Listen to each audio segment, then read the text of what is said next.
Either you are first class or second class upper, as was our target at the institute.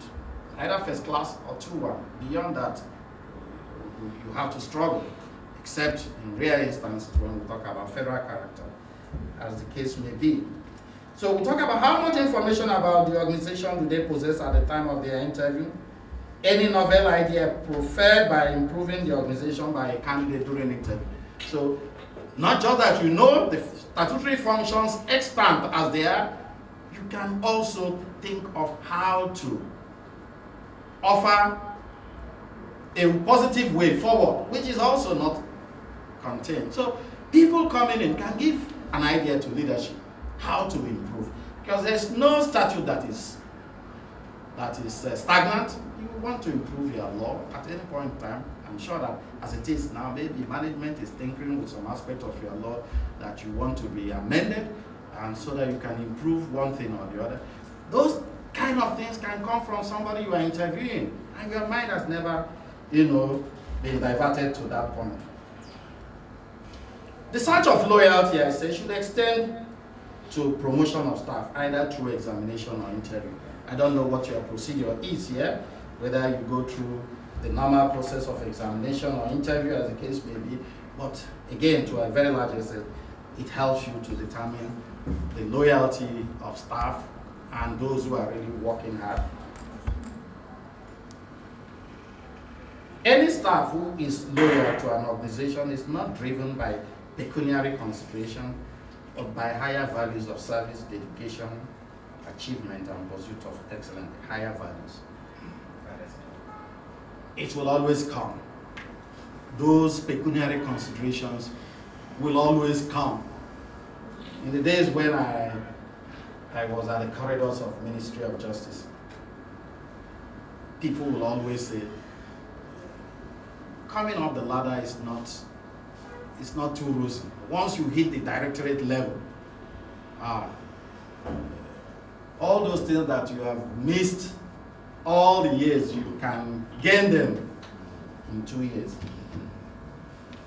Madam, am I right? Oh, I don't know whether things have changed, but in those days, from the 90s, when I worked with Ajibola, Bambo, Nogorowa, Bambuchi, amongst so many of them coming forward as special advisor, that was the state of the Ministry of Justice. Now, staff should demonstrate commitment and devotion to duty. Staff to demonstrate commitment and devotion to duty. Again, it depends on. I have taken it as my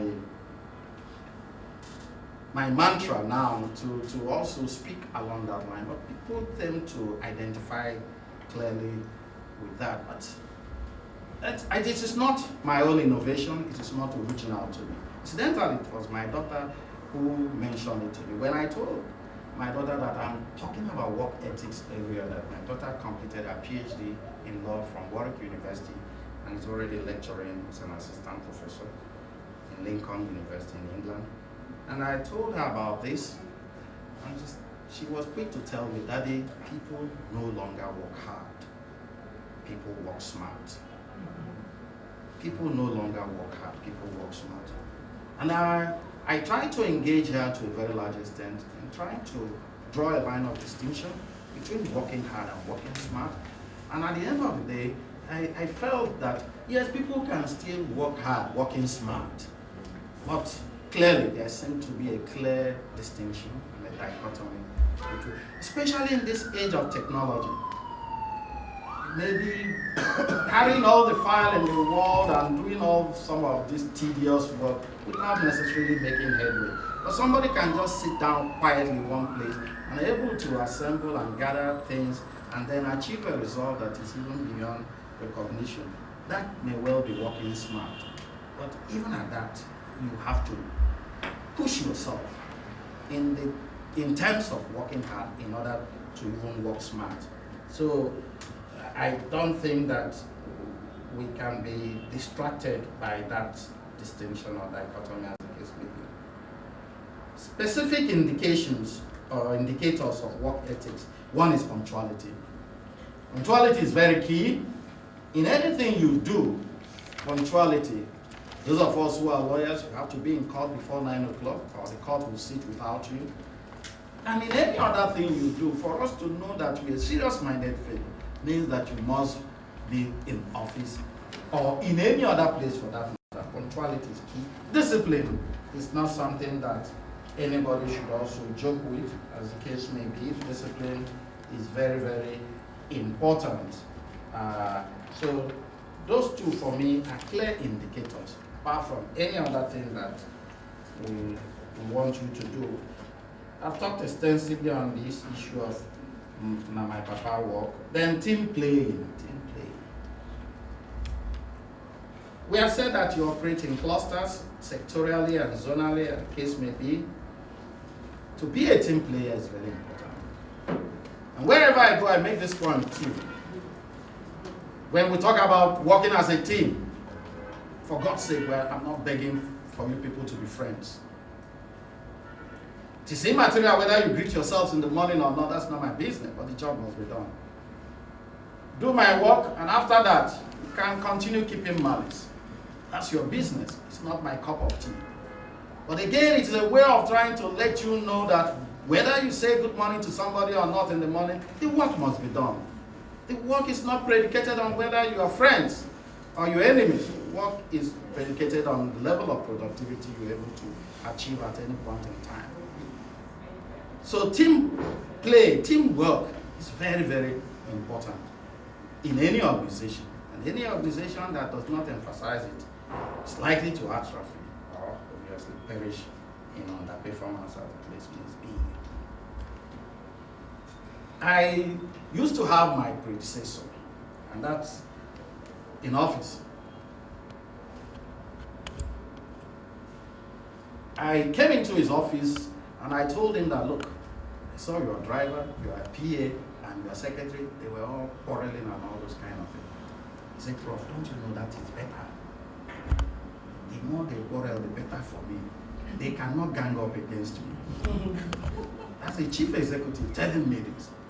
And when I left his office, I reflected on it. And I just said, he may be right as well. Because this staff, when they try to move against you, if they successfully gang up, you're finished. But when these wedges are put here and there, I'm not talking to you. When these wedges are put here and there, occasionally, you never can say what can come out of it. But all I'm trying to say in effect is that teamwork is very important. Like I said, whether you are friends or not is immaterial. But again, it shows the character of an individual who is prepared to rise above pedestrian reasons and excuses in order to make sure that work is done. Be honest with members of your team. Don't mislead them. Advise them positively. Let them learn to trust you. And trust in what you are capable of doing. So many people are fond of the fact that, look, if I make Mrs. X to look bad in the presence of the chief executive, maybe it can help me to climb higher. And so you don't destroy in order to climb. That is not the basis of teamwork. I believe that with education and proper grooming, a good number of us can go far beyond that. Now I come to the reward system, because it is not work, the reward system. Proper regard must be given to the reward system which appreciates work ethics.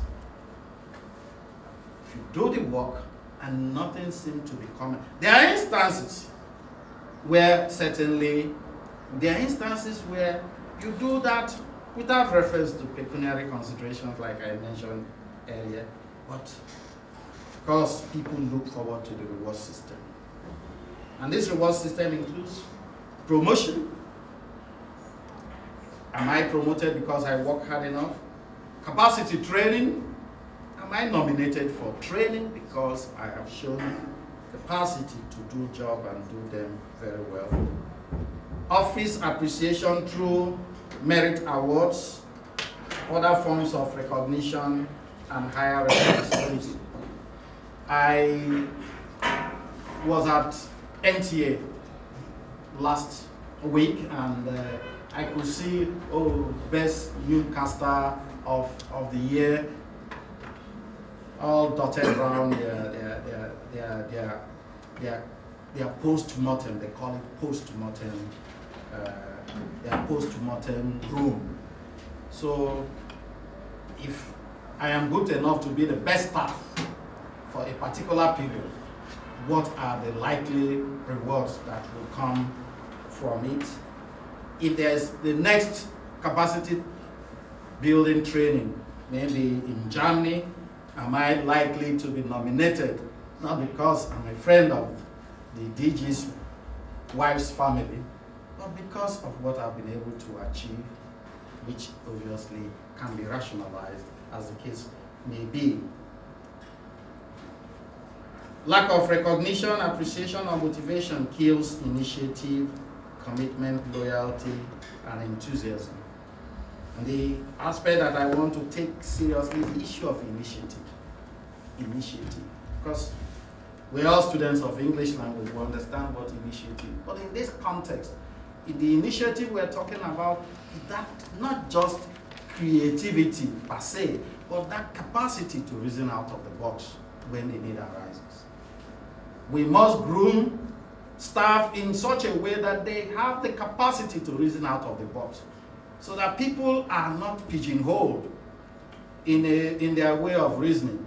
But when the need arises, somebody can say, okay, we can improvise, we can reason outside the box, and so on and so forth. Lawyers are trained to do that.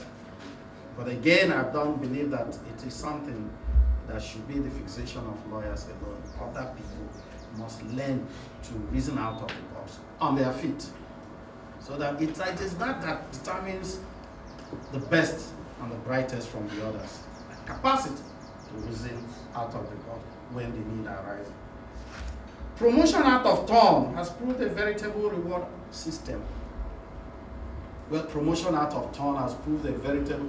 I don't know what we mean promotion out of turn, but if the practice is that you are due for promotion after all the variables, after 3 years, is it possible for one to be promoted after 2 years based on productivity and work capacity as the case may be? In some places they do, in other places it's a tall order, because you don't want to, to create a problem in the system, so to speak. But I always know that more often than not, it is always the highest level of motivation if somebody can be promoted out of turn, so to speak. A system that exempts a staff from office examination or interview before promotion. Again, some people also do that. From my own research, moving around, I've seen that in some places it's like that.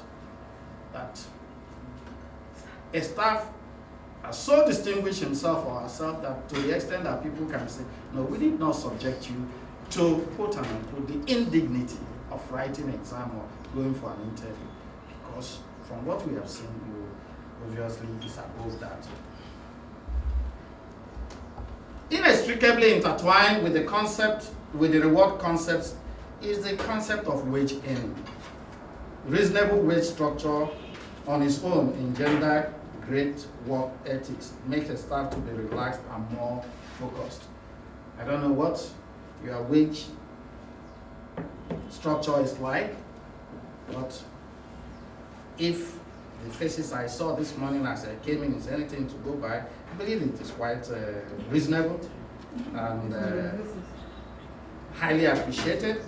So, because I can see people who are not unduly stressed, as the case may be. So, that is good. But if it is not good enough, you are the one that will try to see what you can do about it. Because, like I say, you are the commanding height, and once the wage earning is impressive, then automatically the reward system is one that is capable of motivating and promoting work ethics. Going down, I talk about dignity of labor. Recall that in section 23 of the Constitution, we talk about dignity of labor when we were addressing some of the issues that had to do with the national ethics. Dignity of labor, the philosophy of dignity of labor. More often than not, amongst Nigerians, it is lost in us. It is lost in us. If at all you find dignity of labor, you find it amongst the lowest in the rung of the ladder. The lowest. I used to say to my driver every morning, in those days when I was still in office, and I have to work in my Lagos office, and come back and work in my Abuja office. And I have to catch the same first flight out of Abuja, and then I need to be in the airport before 6 o'clock, so I leave home around 5:30, and then as you are driving out of my tarmac, you are seeing people who are already sweeping the streets of Abuja, and you know they don't live in the city center. They are coming from suburbs, and they are already there as early as 4:30, and they are doing their job. To them, you give the credit of dignity of labor. Not people who stay just around the corner, and it is even possible for them to leave their homes and get to the office in 10 minutes. That, for me, is dignity of labor. Because you get to the airport, even before 6 o'clock, the doors are shut. The people who are supposed to be there are not there. So you can now draw that line of distinction, that the people sweeping the streets can make it that early, but the so-called middle-level manpower that work at the airport are not there enough to open the door at 6 o'clock. So you can understand what we talk about in this country, about this dichotomy that is so pervading. And then, of course, you watch, a good number of us have been out, and then the streets of go to the tube station in England by 5 o'clock, 5:30 in the morning, in the peak of winter, and you see people who are already sweeping everywhere, and they are happy, they are whistling, they are joyful. That, for me, is dignity of labor. Dignity of labor does not presuppose that when you are doing something that you consider menial, and somebody that seems to know you is coming around, you want to turn to hide your face. That is what is putting food on your table. And that is what you are shying away from. We long for that day that Nigerians will want to appreciate that whatever puts food on your table is something that you cannot joke with. How come that people are said to work in the mortuary, to wash corpses abroad, but when they come to Nigeria, they don't even want that to be mentioned anywhere? That is wrong. That is fundamentally wrong. So we need to change our mindset in order to change the narrative, so that people will understand that there are certain things that we must accept going forward as part and parcel or critical aspects of dignity of labor. Now, trying to wind up, we look at performance evaluation standards. Like we say, people work outside. A good way to ensure good work is through performance evaluation of staff output. How do we evaluate? People talk about upper forms and the rest of them. In recent years, I've been involved in performance evaluation of judges of the courts in Nigeria. So in the same way, I've been a member of the Legal Practitioners Privileges Committee. So in the last 5 years, I've been involved in appointing new senior advocates. So we know what performance evaluation we conduct. But again, the same thing can be conducted either in institutions and agencies, and I know that you fill the upper forms from time to time. And of course, in doing that, the staff are also given the opportunity to respond to whatever you have said. So if you want to undo a particular staff by putting something that is not proper, the staff will have the opportunity to say, no, you are wrong here. I didn't do this. I did this, and so on and so forth. I think that is very, very important. But you owe your staff a duty to say the truth and nothing but the truth. What are the likely issues to be evaluated? And I said they include punctuality, summary of work done on a daily basis, honesty, integrity, innovations, creativity, importance or relevance to the system, importance or relevance to the system, courage and patriotism. And I return us back to the issue of importance or relevance to the system.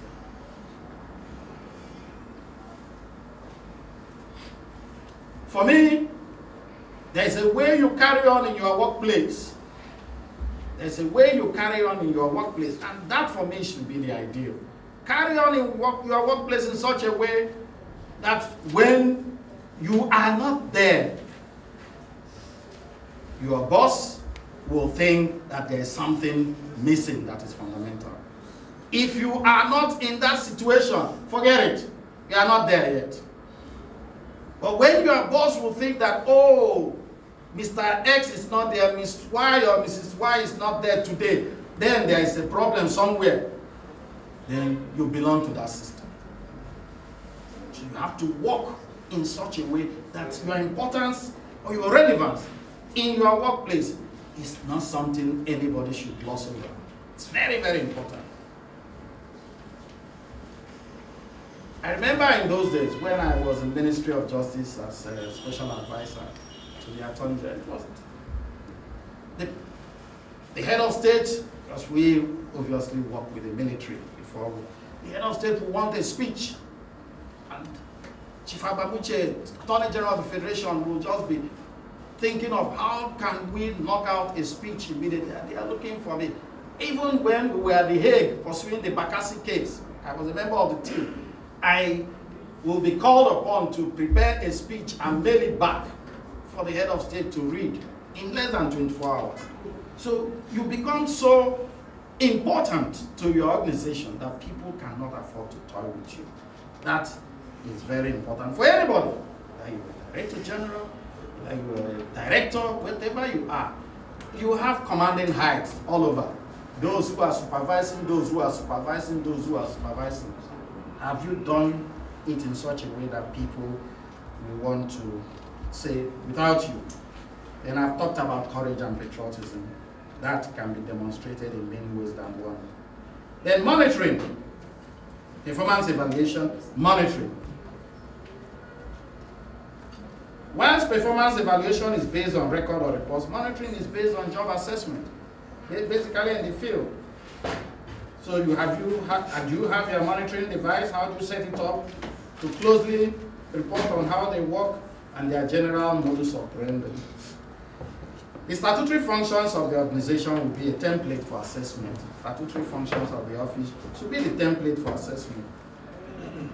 The monitoring persons should report back to the appointing officer, who preferably should be the Director General. So you monitor as directors, or even their field officers who report to the directors report to the Director General. All staff subordinate to the DG are made to sit up and ensure that their directorate, zonal offices or departments are well appreciated by the monitoring team.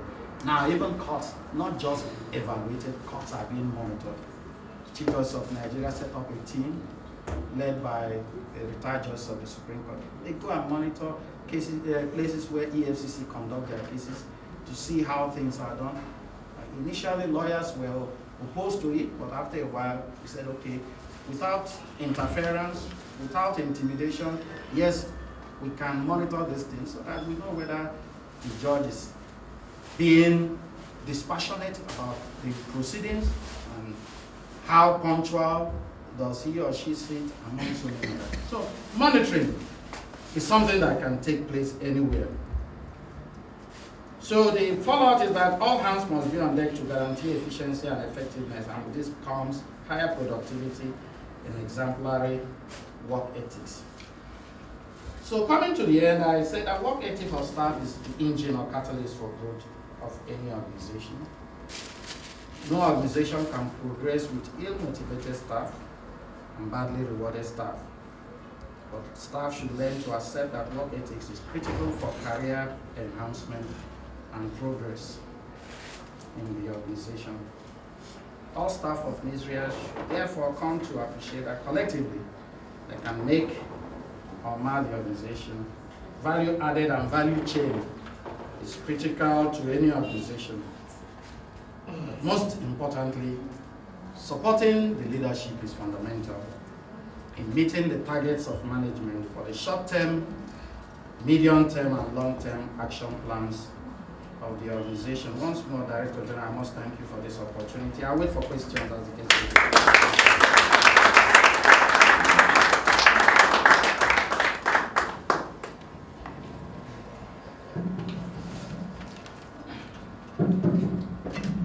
Can we appreciate the professor one more time?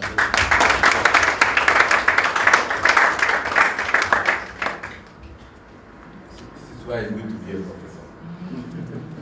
In all things in life, this is one profession that has a lot of value. It comes from waiting, and when it's done passionately, you appreciate the work. Well, thank you so much, Professor, for giving us your time.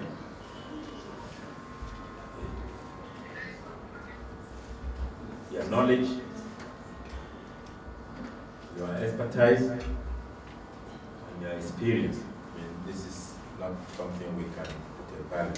We really appreciate that. Thank you. You spoke so well of various issues. And from all you're saying, you are drawing a lot of examples from your personal life history. It is also an indication that if you didn't go well, there's no way we would have used those life histories and examples. It's also an indication that you are putting it to us, and I guess wherever you go, that this is possible. I live through it. You mentioned about being relevant to an organization. To understand that when you are not there, something is missing. You talked about creativity, initiatives. You talked about teamwork. And that's a little place where I have a little, I'm not quite a different view, but just a suggestion. So you mentioned where that you don't mind the system, the work must be done, even when people are not talking to each other. And I'm just wondering how, in some situations, they are not talking to each other, may be a very big impediment to getting the work done. When everybody is fighting everybody is trying to break down everybody, and then the work is not done. But a situation where, as much as possible, beyond their working individually, let there be some level of good friendship, brotherliness, and then respect for each other. I think, and they try to talk to each other, but at the same time, not to be over familiarizing that. But what is important, let there be that relationship of respecting each other, which you also talk seriously about.